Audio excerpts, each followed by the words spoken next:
Good afternoon, everybody. It is approximately 4:20 on Monday, January 12th, and we're getting ready to start the Maintenance and Development Committee meeting.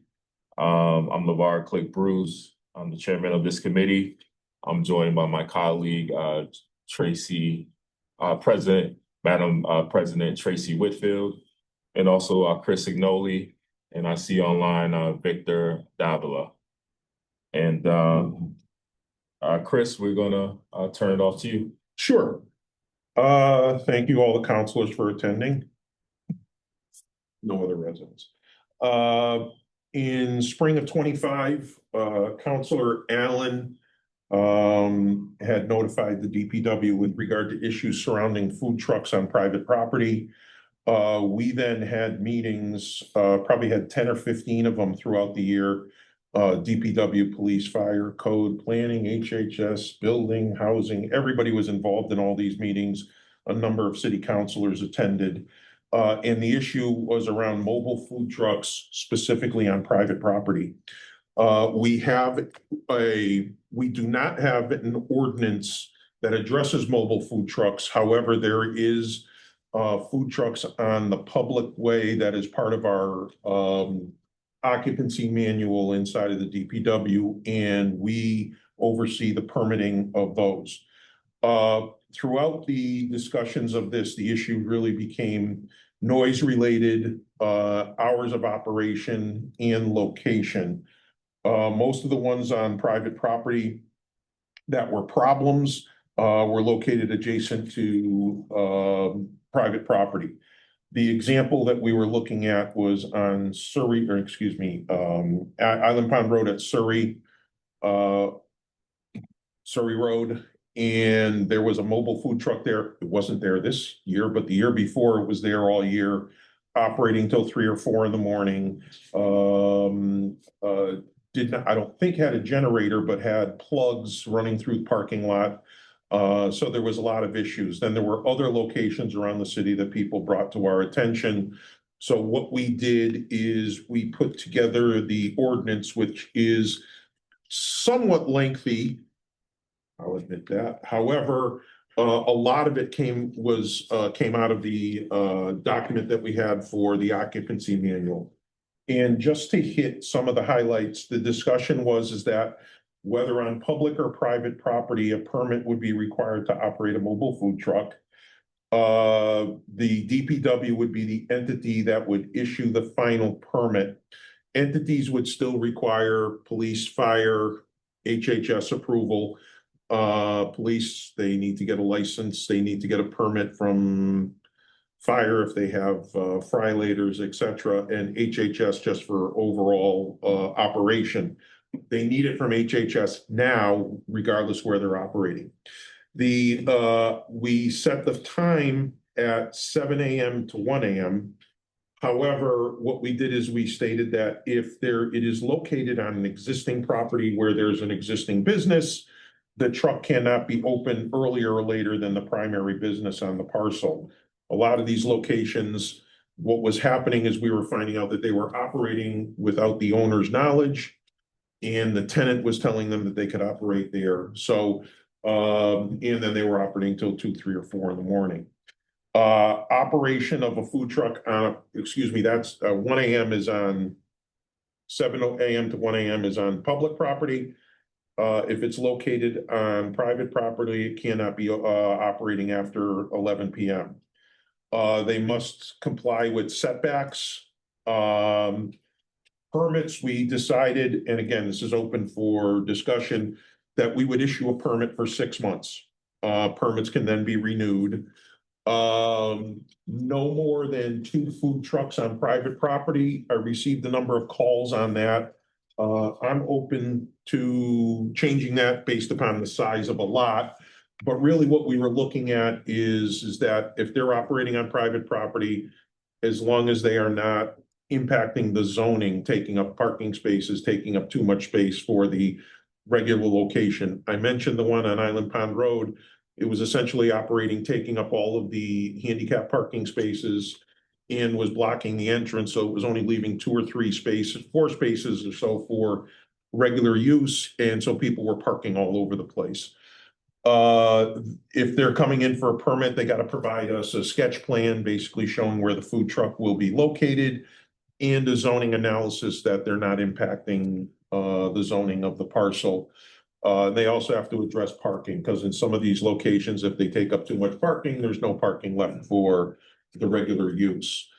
The one thing that really came up was that they cannot be located anywhere on public or private property that is within 500 feet of a residentially zoned or a residential use property. So having a food truck that is a couple locations, there's a food truck on a parcel that within 10 feet is a house. And so we wanted to make sure that on our public way stuff, they can't be 500 within 500 feet. And we wanted to do that from a private side as well. Excuse me. We also are requiring that the property owner be required to provide a letter as part of the application that they're approving this. As I mentioned, a lot of the problems we're running into is that the private property owner didn't even know about it, and it was a tenant that was allowing them to operate. We've also discussed items such as noise, trash, parking, permit costs. The initial permit cost on private property would be $450 for 6 months and $150 for renewal. On private property, or excuse me, on public property, we have right now, it is $225 for 3 months, then $150 for renewal. So basically what we did is just doubled it from 3 months to 6 months, and I just doubled the price of that. So the cost of that is basically the same. The permit also has to be posted, which is normal. And enforcement can be by police, fire, DPW, HHS code, anyone who falls within their requirements. Excuse me, fines will be issued to the food truck vendor on public property.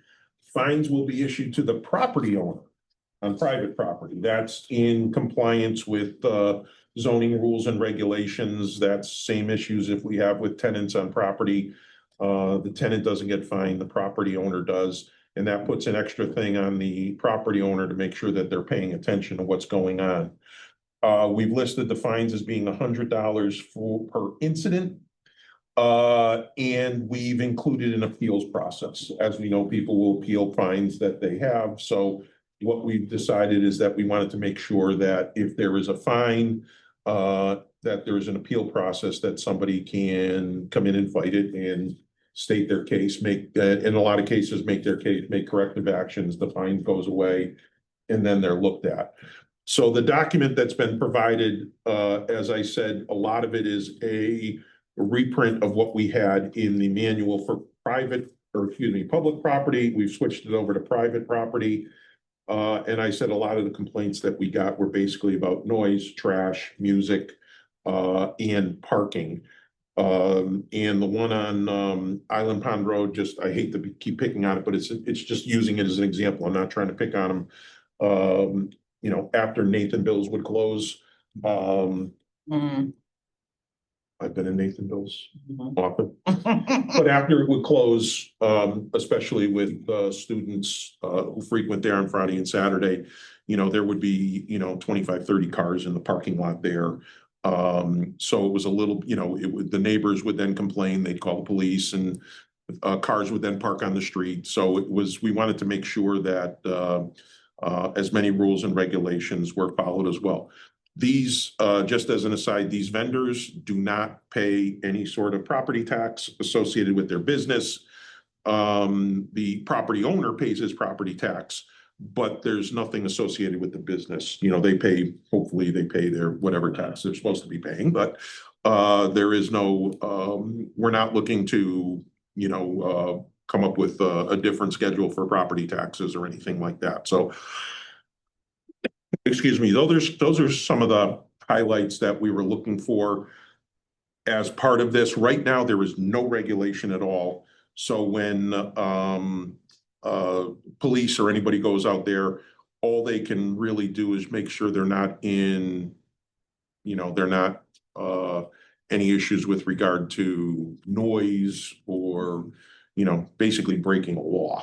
And so this ordinance would give the little bit more power to make sure that these are controlled in a lot of these locations.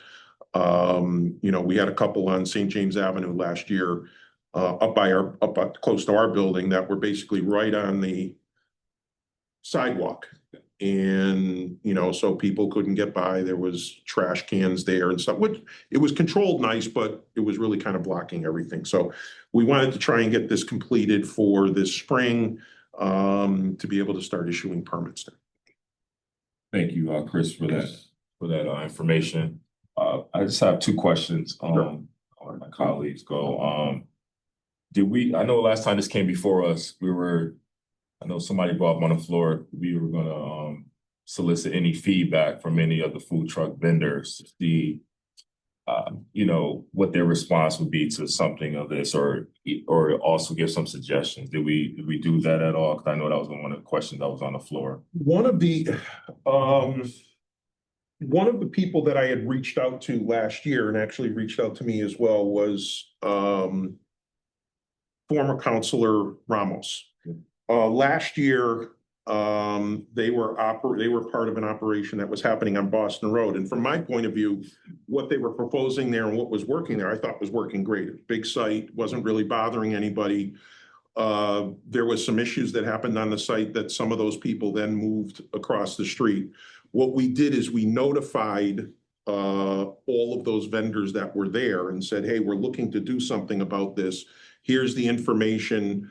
I have heard from nobody. Gotcha. We reach out to everybody on the vendor list? No, we that has a permit, or excuse me, that has approval from HHS? No. But of the ones that we've reached out to, they all said, oh, okay, we need to get a permit. The question that has come up, and I think we may have to modify the language somewhere along the way, is there is a thing for a 1 day or a 2 day permit if there's an event.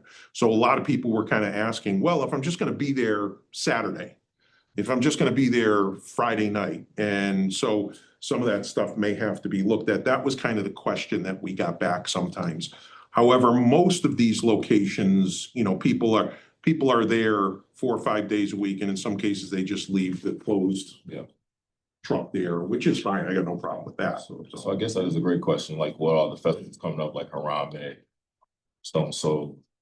They go through this normal process that they normally go through now. Right. That wouldn't change. Exactly. There is a permitting process through DPW, actually it's through the licensing commission, through Alicia Days' office, that if there's an event, Stone Soul is a great example of the Indian Orchard Food Truck Festival and stuff. They get, 1 day, 2 day permits that are approved for whether it's on public or private property for that. And those are, we've had no issues with those. In most cases, those have been good, very good vendors. All right, and I just have one more question. The appeals process. Yes. What does that look like? Who's going to be the judging body for that, or what does that look like? Do we have any residents on that? Do we have any, anything on that? I want to make sure I reference it properly, because what we did. Prepare. I got to make sure. It's been a while since I looked at this. The appeal. Yeah, I didn't. Sorry, I didn't do that. No, that's fine. Yeah, so,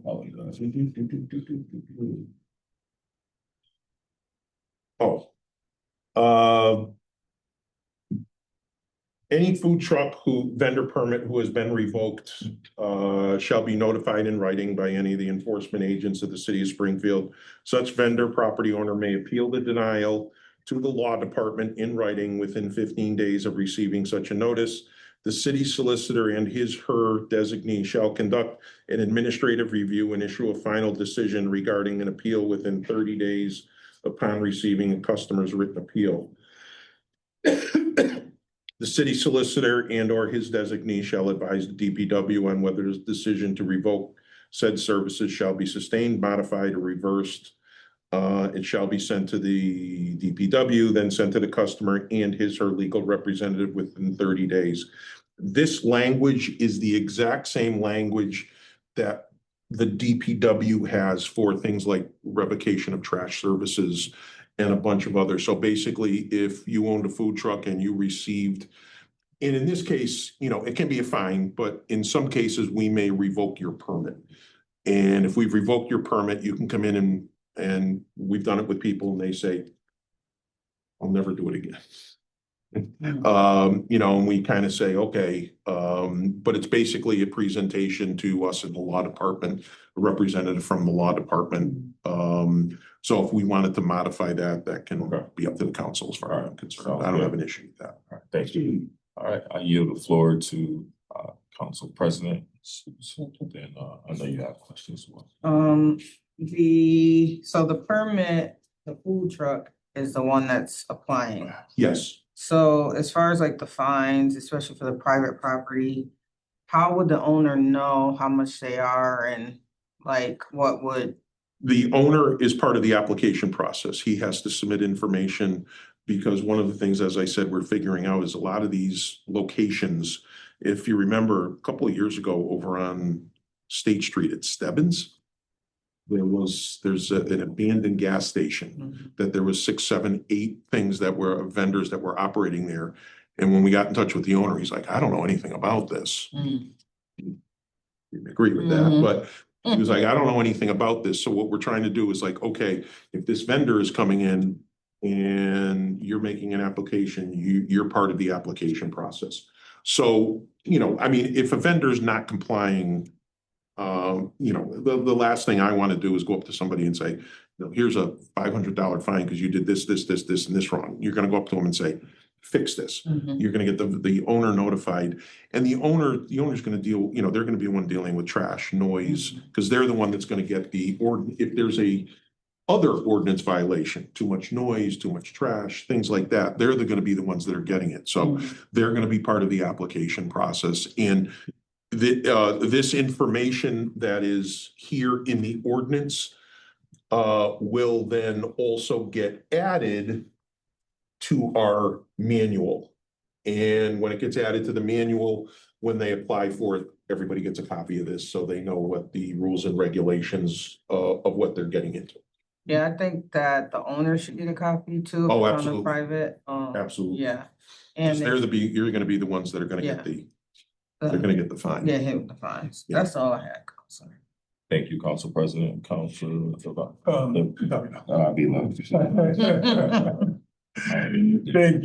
Councilor Bruce. Good afternoon, everybody. Chris, happy New Year. Same to you, sir. A couple of questions. Chris, things think alike, Mr. Chair, because I was going to ask the same question regarding the appeal process. But Chris, let me just throw some questions some questions your way. Let me start with something that I don't recall seeing, and I'm assuming that it's going to be addressed somehow. No alcohol sales whatsoever from a food truck. In this, no, because they would not, in this particular case, no, they're not allowed to sell alcohol under any circumstances. If they are part of an event, they may have the ability to sell alcohol, but they would need a regular alcohol license as part of that as well. Stone Soul Festival, a lot of these festivals, some of them have alcohol licenses separate to them, but usually that's done completely separate and a separate permit is required for that. So in this case, no alcohol is allowed at all. But if they do get a separate alcohol license, they could sell it off the truck itself. I'm going to say probably not in this case because the permits for alcohol sale are usually only given for a 1 or a 2 day event. Right. And it is done through the ABCC is not really involved anymore. It's all local. So if somebody were wanting to sell alcohol, they would need to make an application for a license through the licensing commission at the city level, not as part of this process. They would need to have that ahead of time. But just if they do get the actual sale of the alcohol, can that be off the truck itself, or do they have to have like a side kiosk next to it? That would be up to the licensing commission on how they would do that. Yeah. Okay. So moving on to the 500 feet buffer. Yeah. Is that That's pretty much what we use for the marijuana establishment. That it is, what we have used for the food trucks that are in the public way. The ordinance that was passed a number of years ago is 500 feet. So all the trucks that, all the legal trucks that are in the city right now are operating on, that they can't be within 500 feet. So, any of the ones that are downtown and any of the other places that we have assigned, and any of the others in the city that have an actual permit cannot be within 500 feet. So we carried that through. An example of that would be Food Zone, I was just gonna speak to that. Yeah. corner of Oakland and Belmont, Yeah. that there's 3 or 4 trucks there. You see the trash that they generate. Directly across the street from them are a couple apartment buildings. Yeah. That you go by there at night, they got the lights going, the generators are going, and we get complaints from the residents. So the idea of something like that, they could be then someplace else on that site to get outside of 500 feet, but they would need to be able to, they would have to find that somewhere. So the same thing will apply to the one that is now operating at the CVS Plaza. Bingo, yeah, exactly. Exactly. And I saw one the other day in front of the old Porcino. Can't remember what it's Yes. called. Yes, it Definitely. was, yeah. Now, it's with the, there's just, the side street, Burlington? Yeah, Burlington. That I don't think he's licensed for that spot. Burlington on Parker. No, no, Burlington and, the old, typical Sicilian Oh, at okay, the X. okay. It was Borcino. I don't even know what it's called now. Mojitos. Yeah. Mojitos. Is it open? Yes. Okay, because every time I drive by, I don't see it. But there was a truck out front there last week, and which I didn't think was licensed, so somebody was checking on that. But yeah, the idea is that the noise, all this thing within the 500 feet of a residential property, we carry that through from everything that's on the Right. public I way. see the spirit of this, but how does this, we don't have an ordinance per se, that's what we do. Right, correct. What we do have is a policy. All we have basically are noise ordinances, trash ordinances. There's no But- specific ordinance that talks about a food truck.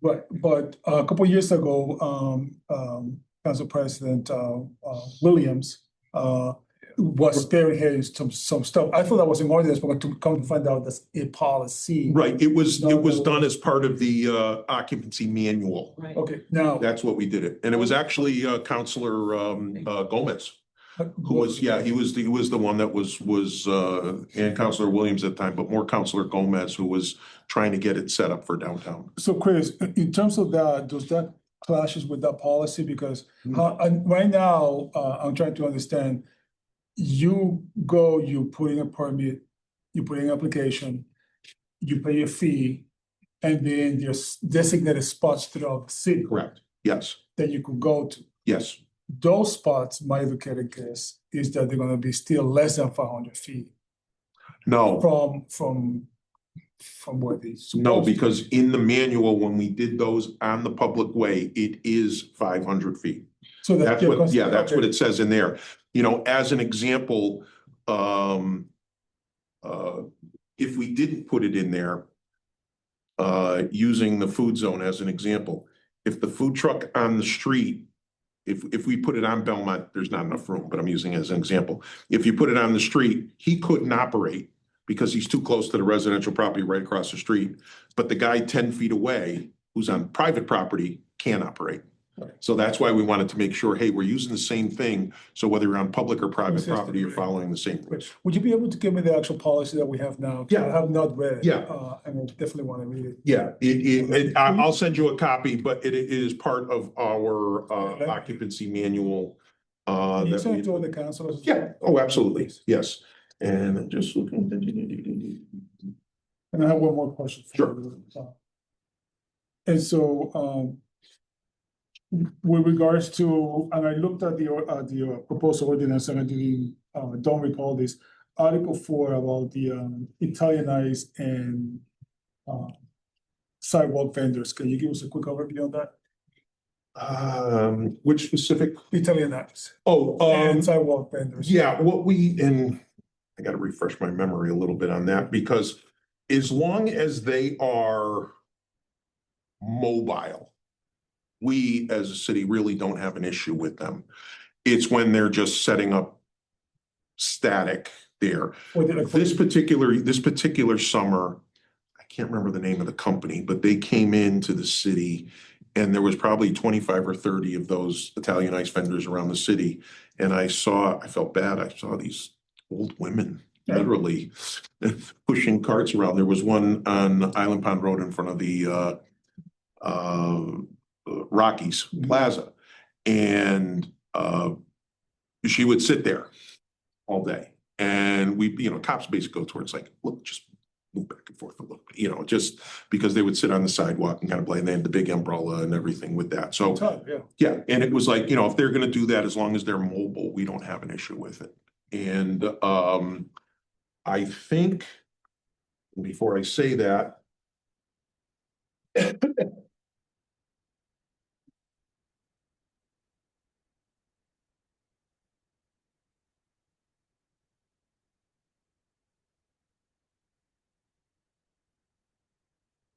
I love going into these old ordinances that talk about selling fish. They caught in the Connecticut River. Oh, my God. Well, it says if you caught it yourself, you can sell it. You didn't get it. What we put in there, a transient vendor located on private property, are not allowed to abut the public sidewalk, any patron abutting free movement. And that's really all that we really cared about, that was that they just didn't obstruct. And they still have to get a permit as well? They are supposed to be permitted through Health and Human Services because they just need to be, I'm not sure if they need one through the police department off the top of my head, but I think they do need a permit through Health and Human Services. Anybody who's selling anything remotely, when I say remotely, not in brick and mortar, is supposed to have a permit. The other item that's not in here, that was also discussed was kind of the sidewalk vendors, at like the dollar store. Yeah, that was my next question. Yeah. Before I go into that, do you know what the fee is for the Health and Human Services permit? I do not know. Okay. I don't know that. Okay. I don't know that. Go ahead. So the kiosk. Yeah, I noticed it at the dollar store down on Main Right. Street, one up on State Street, where they will set up and sell cell phones or iPads or services where they just put up a tent. Yeah. And the language in here is, in my opinion, is a little vague about that, because technically if they're selling outside of their building, they're supposed to be permitted either as part of their building, or having a separate approval for it. So that was one of the ones that came up lately that somebody asked me about, that I said we may have to modify some language in here because they're not selling food. Mhm. That's one of the other things, is that, there's selling whatever service, whether it's a cell phone, iPads, insurance. It's the dental place right on the corner of Oak and State. They have the dental place there, that you always see a tent in the parking lot with a bunch of people around. And they're not part, they basically go to, I'm assuming they go to the owner and say, hey, is it okay if we put a tent up?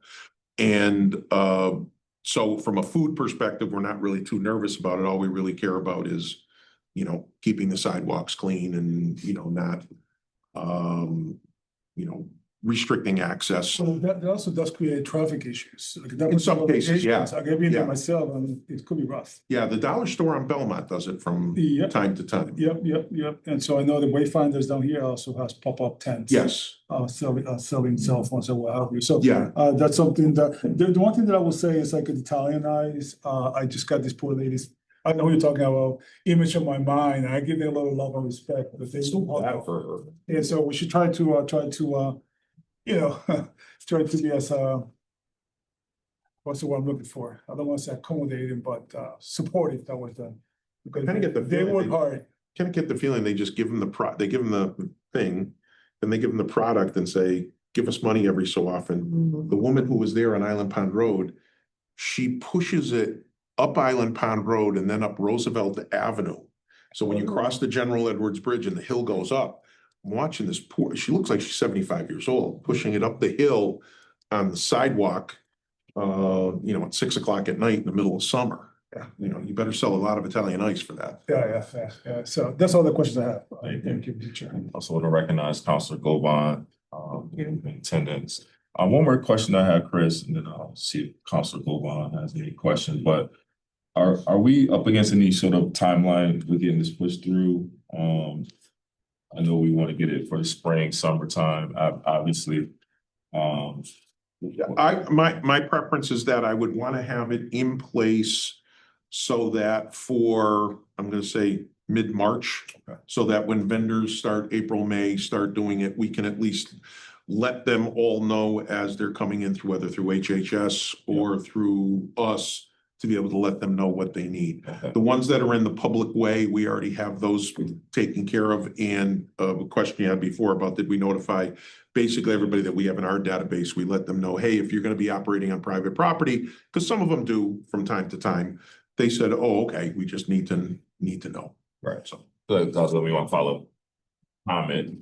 Think we can make a real concerted effort to reach out to the ones that we know of. Yep.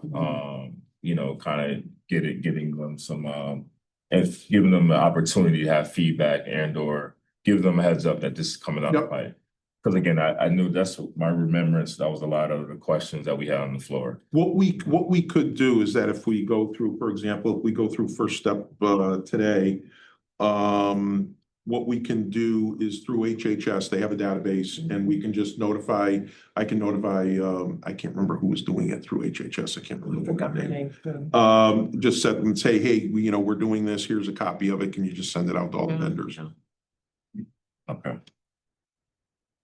So this is going to be a two-step, have to be a two-step process. Yeah. Giving a copy of the ordinance? Yeah, a copy of And one of the things that we did, it is part of the peddling and soliciting, and we added in a whole new section for the operation of food trucks.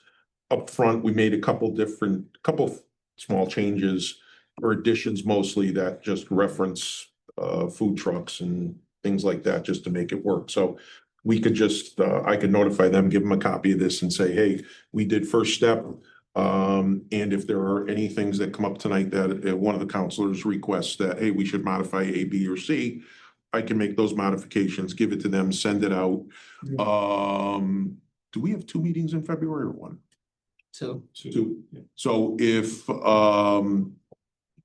we sent it out next week, by the time the meeting happens in February, everybody would be noticed. That everybody who has a permit through HHS would be noticed.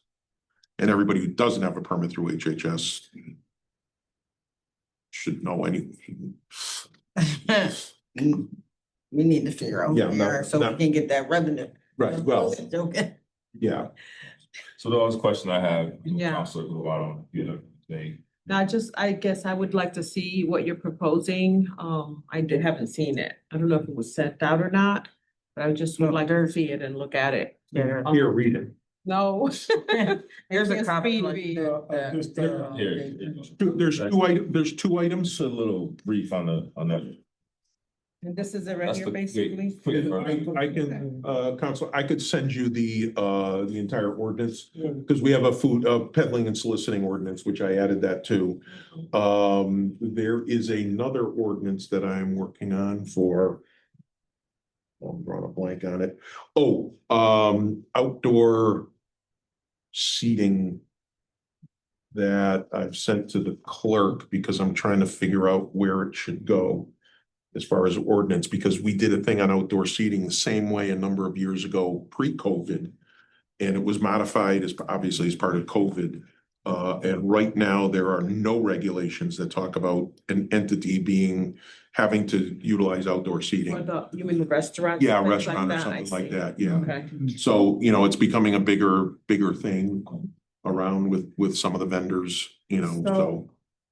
How would this, if any at all, would it just affect for example, our food truck festival that we have? Those are, and that was Would they one have thing to we were pay the discussing additional before. fee or no? No, because Okay. we're treating 1, 2, 3 day festivals as they do now. They just get that Yeah. single Cause they permit, have to go through the. HHS, yeah, Yeah. police, fire, Okay, yeah. to make sure that they're, they, whether it's, Okay. violators or, if they're using propane, Right. that's what I was trying to search for. Okay, all right, I'll look at it and see whatever. And what I can send you, Counselor, too, is I'll send you the Okay, whole that's document. good. So you're gonna have to read it, you gotta do a book I report. read it. I don't know that That is a report. Counselor Davila. Thank you. So Chris, I was gonna ask the same question. In my district, we have the Elks, and they have, over the summer, the food truck Tuesdays. Yes. That wouldn't affect them as well. That was one of the items that I talked about before briefly, you may not have been here at the time, is that certain places like that have something on a 1 or a 2 day event that they would need to be permitted. That may be something that we're gonna need to add in, because I don't know if it would be appropriate to charge somebody $450 For a day or two. for, and at the Elks, as an example, say they have 4 or 5 trucks, and it might be a different 4 or 5 trucks every week to do it. So that may be something that I gotta look into, but that's something that, I'm trying to avoid. We're really trying to go after the people that are there, I hate to say 24/7, but are there constantly at the same. So I'm sorry, I don't recall, it's kind of a lengthy ordinance, so right now, the fee for 1 or 2 a day event, how much is it? I think it might be I think it might be $75, I think. Is that what the ordinance says? Because that's not addressed in here, because those don't come through us. Those don't come through us. It goes to the health That department. goes through health department, yeah. Okay, all right. Yeah. Because I agree with Councilor Gowan, like things like Yeah. that I like. And if it's an event that's happening on public property, as an example, Jazz and Roots. If they are gonna be putting their stuff on public property, they have to get that permit from them. And that's an example, Counselor, of what you were talking about before with the alcohol. They have to go through the licensing commission to get the 1 or 2 day alcohol permit. And then with us, I think it's a $50 occupancy for us, and that's all that we charge them. Chris, I was gonna say, first of all, like I told you before, thank you for putting this together, because I know it took time. Thank you. It seems to me like your role has been expanded to be the official ordinance writer for the city. But thank you. So I realize it took a little See, the time. council loves me. They're just as fake as I am. I think we are onto something. I think we are onto something good here, Chris. However, some people have reached out to My me. humor. Some people have reached out to me, they have some questions. Mhm. This is a niche economy. It needs to be regulated because it's growing. Yes. And we need to do this. So Mhm. the question is, how do we do this? I think you have a very good framework up right now. What I may suggest, I realize that Chris wants to pass first step today. He wants to move quickly on this. What I may humbly suggest is that we need to get more feedback from the people. Okay, because some people did reach out to me and they say, we want to talk to you about our ideas. I think the timeline, Chris, might be a little too short. I think it might be wiser perhaps that we could come back here with the suggestions from the people that are going to be impacted on this. Then we can move forward later on after we do the comments. If any changes are made, good. If not, we move forward. Right? That's what I would recommend. Yep. We go to committee first. I just want to keep it moving forward. No. And at least from my part, I can assure you that I want to keep it moving forward too. I just, it's a very good niche, economic niche, and I want to make sure that. The one at the CVS at the X was a great example. Nobody knew they were there. The owner didn't know they were there. Oh, really? Yeah, Okay. because they were on basically where TD Bank was. Yeah, So when we notified the owner, he's like, well, we didn't tell them they could be here. they're still there though. Yeah, well, then they keep getting kicked off. Okay. They keep all right, getting kicked off. So that's all I have. Thank you. Thank you. Any other questions, comments? All right. So, what is the plan to send it back to committee? That's my suggestion. You made a suggestion, I think. Are we gonna hear the whole City thing? council? Yeah, it goes. to Yeah, council. it goes to city So council. we're gonna hear the whole thing and then you'll refer it, okay. Cause I do think like the public input is important. Yeah. All right, this meeting is adjourned. It's 4:58. And I want to thank everybody for their time. Thank you. Thank you, very.